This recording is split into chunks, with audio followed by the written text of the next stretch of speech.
radio-canada.ca. À en croire Réseau plein air Drummond, ce sera au centre du Québec que vous vivrez les meilleures émotions de plein air. L'organisme voit loin, un ambitieux projet de près de 20 millions de dollars pour faire de la ville tout un paradis de l'activité sportive. Jean-François Dumas. Un paradis de plein air et d'émotion, voilà ce que pourrait devenir Drummondville d'ici quelques années. L'organisme Réseau plein air Drummond vient en effet de dévoiler ce concept de mise en valeur de la rivière Saint-François dans le secteur Saint-Joachim-Courval.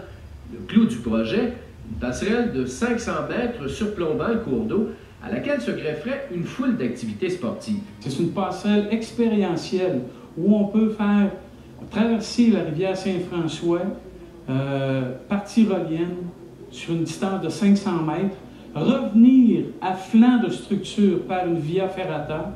On peut faire de l'escalade sur un pilier, on peut faire de la marche, de la course, du vélo. En reliant Drummondville à la municipalité de Saint-Majoric, la passerelle permettrait de créer une boucle cyclable de 30 km, une idée saluée par plusieurs. D'après moi, ça emmènerait plusieurs amateurs de cyclisme à venir visiter ça. Je trouve que ça serait vraiment le fun, ça nous permettrait de faire d'autres activités dans la région. Là.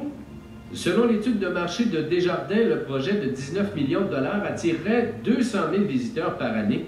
Une idée ambitieuse, mais réalisable, selon André Béliveau. Moi, je dis que c'est mieux d'être trop vite que trop tard. Puis, on a dit ça de Jean Drapeau, on a dit ça de bien du monde. Si tu ne déposes pas de projet, tu n'avances pas.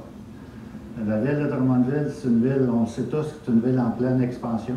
Les 3 paliers de gouvernement se partageraient la facture, un projet bien accueilli au conseil municipal. Il y a eu de la part du conseil une certaine forme d'unanimité, d'acquiescement au niveau de la présentation, au niveau aussi de l'attrait touristique majeur qui va faire en sorte que Drummondville va devenir un peu, sur le plan récréotouristique, un incontournable. Reste maintenant à voir quand l'idée prendra forme sur le terrain.